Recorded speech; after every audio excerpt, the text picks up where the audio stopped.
Aloha! We are here with the MultiCultural Dance Club, and today I have my great uncle Rex and my cousin Jody, and she is half Hawaiian, and we are going to be doing the Polynesian Islands today, and you can scan the few that showed up to start. We need more people here. So we're going to start off with a little bit of, first of all, we've got in Polynesia, you can come on over, we've got Hawaii, Samoa, Tonga, Maori, we've got Fiji, we've got Marquesas Islands, and what are some others? There's a number of other Polynesian groups. So, first of all, in Hawaii we say aloha. Can I hear an aloha? Aloha. Aloha. How about an aloha? Aloha. Okay, in Samoa we have talofa. Aloha. And in Tonga we have malolele. Malole. And Maori, I don't remember. Kira? Kira. And the others I don't quite know. But we are going to talk about some of the culture stuff and some of the dances stuff. When I first went to Hawaii at my Uncle Rex's, his son-in-law came to me and said, now they do things differently here. You need to address your uncle and your aunt. Your aunt is Auntie Linda. And then Uncle Rex, you don't just say their first name. And I said, oh, thank you very much. I'm going to turn the time over to Polly, or Jody, her sister's Polly. In just a second, I've got a couple of things here that can come on over. We've got a little fake lei and a seashell lei. These are some prints. This one I think is a Samoan shirt. We call this aloha wear, right? In Hawaii, it's just the different happy Hawaiian looking things. I went to BYU Hawaii for a little bit. These are some things from the Polynesian Cultural Center that you make when you're there. The fish over here. This is a plate that they used to use.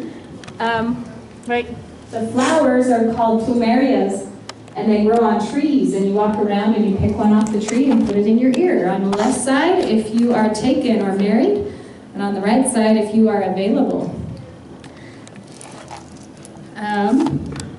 I'll just have Rex show a couple things he's got on his table. I'll bring this closer. All right. Well, we have over here a book of the Polynesian Cultural Center. If any of you had relatives that went to BYU Hawaii or been to Hawaii, you probably would see them. If they were dancing, you might look and see if their picture shows up here. Hawaii. Polynesian general is what we call the Polynesian triangle. So you'd have Hawaii, you'd have New Zealand, and then Samoa and Tonga. Making up that whole triangle is what they call the Polynesian triangle. Fiji is just outside of that, and they're sometimes called more into the Melanesia area. For cultural sake and for BYU Hawaii, they were included into the Polynesian group. Each island group had different kinds of carvings and used them for different things. For example, this is miniature, what we call kava bowl. Anybody had kava? What is it? Yeah, it's a ceremonial drink. Usually is what they use it for. This one would represent the ones from Samoa. And their bowls are about this big with all these sticks on. Hawaii was not quite that good in carving their bowls, so they used monkey pod wood to do theirs. Tonga also had big bowls, but this is from Tonga. This is so you don't do the right step. You don't do the right step. Come on over. Be quiet. Come on over. Okay. So I'll let you look at all these things. One of the interesting things about Hawaii is kind of a melting pot of different cultures. So you have all different kinds of cultures in Hawaii. Common to most of the Polynesian islands was tapa cloth. And if you're not familiar with it, let me pass this around and you can see what that feels like. It's made out of what?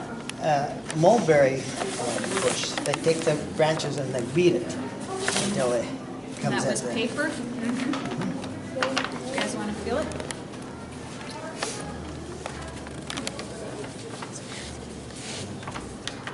They would make their clothes and things out of this, out of tapa.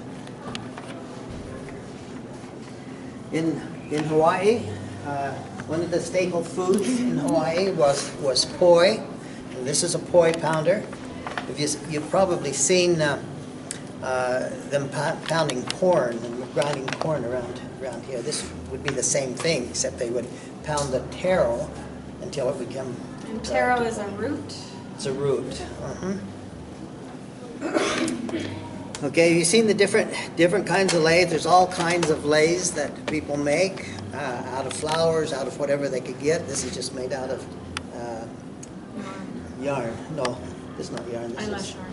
Or ribbons. ribbons, and they just pull it all apart. Rex, what are these nuts? Those are kukui nuts. Kukui nuts. You told me when I was in Hawaii and I could never remember. But you gave this to me when I got out of the airplane and when I came to see you guys. All right. The kukui nuts had multi-purpose because they're very oily, and you'd use them for lanterns or for lights, candles kind of things in there. Usually the women dressed very feminine, the men were very masculine. They would have different masks at different places and very macho. Is that a mini-size mask? Mini size. This went to the head shrinker. But that just represents, the male part of Polynesian. We often hear about the female part of dancing more than you do the male part. Any of you have any questions that you'd like to ask? Okay, I'm gonna turn the time over to my cousin, and she's gonna come up here and talk to you a little bit about hula and show you a little bit.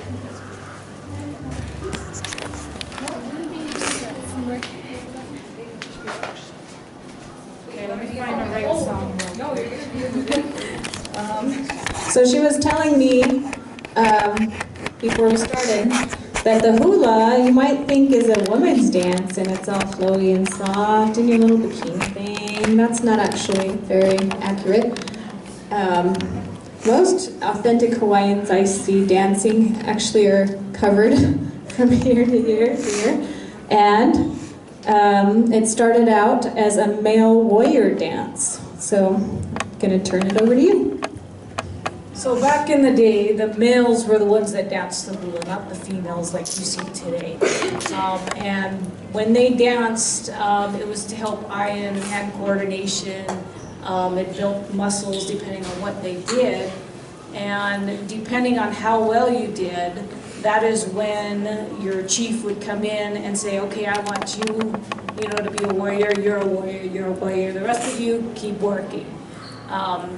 So that's how they got their warriors together, and that's how they knew that they'd be coordinated. They didn't have guns, they didn't have knives, things like that. It was mainly spears, things that they could make from wood or rocks or something like that. It wasn't until later in the years that the women started doing the dancing. So we're gonna try out just a couple of hand motions, couple of things, and see if you guys want to try it and pick it up. So if you were to dance, like sign language, there's different hand motions for different things. When you're dancing Hawaiian, you've got the same thing. For example, if you wanted to say I love you to somebody, what do we do now? We make a heart, right? So in Hawaii, when you want to talk about your eyes, our hands are up like this or like this to signify that you're pointing to your eyes. What about a flower? What do you think you're going to show to do a flower with your hands? Anybody got an idea? Okay, flower, there you go, just like this, to show you have a flower. Wait. That was good. That was good. You didn't even know, right? Sign languages.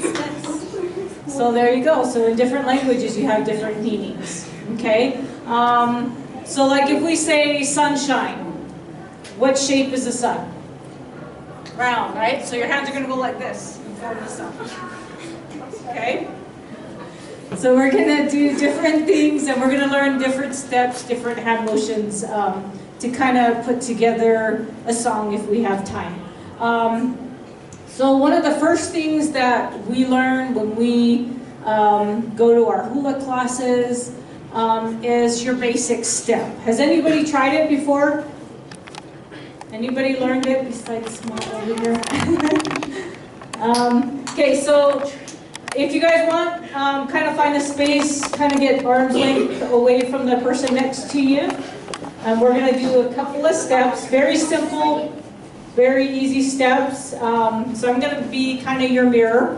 So we're going to start and we're going to be going to your right, so my left.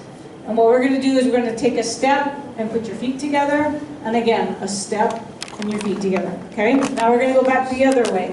Step together, step together. Okay? And that's your basic movement. For any type of hula, that's what you're going to be doing. Okay? So the next thing that comes into play, and this is where a lot of us kind of get exercise when we dance or participate in competitions, is we're not only doing the steps, going back and forth, but what we're going to end up doing is you're going to be bending your knees. Okay? And so this is where you're going to feel a lot of those muscles in your legs start working. So anytime you're dancing, you're bent, your knees are bent. And so as you're walking, going side to side, you're going to be doing it. So you're going 1, 2, and then back. 1, 2. Okay? So those are some of the easy steps. For girls, when you're dancing, your hands are going to be out to the side. Your hands are going to be flat and out this way. Okay? So 1 in front of you, 1 on the side. So whichever direction you're going, that's the way your hands are going to go. So if we're going to the right, we're taking 1, 2, okay? And then when we go back the other way, hands switch this way. So I'm going to switch microphone. And we're going to go back this way. So 1, 2, okay? Now we're going to add in a little bit of the hips. Okay, so as you're doing your dance, we're not necessarily being stiff. Okay? So as we're going, your hips and your body are moving with you. Okay? Your hips don't move because you're just moving your hips. They move because you bend your knees and straighten them. Okay? So if you guys want to try it one more time, let's do it together. Ready? 1, 2, back the other way. 1, 2. Okay? Now that's your step. For the guys, we don't want to be too girly, right? So guys, your hands are going to be in a fist, and you're going like this. Okay? Fist this way. You'll see some of them dance like this. Sometimes you'll see them with just one hand like this. So since we're all going to be together, guys, we're just going to do the fist and go this way. Okay? So that's kind of your basic movements. Another basic one is what they call the umi. And the umi is you're going to have your 2 hands on your hips. Okay? And you're going to bend like this. And you're going to make a circle with your hips. So around like this. And then you wonder why we have so much exercise when we do this. So that's what you call the umi. So in any dance, you might see them stepping side to side, and then you'll see them stop, and then they'll do the umi. So it's just a few different pieces that go along with it. And then as you dance, your hands move to tell the story. Okay? And I think we're about time, aren't we? Was that the bell you had to go to class? Yeah. Okay. That's about it. Thank you. Other instruments with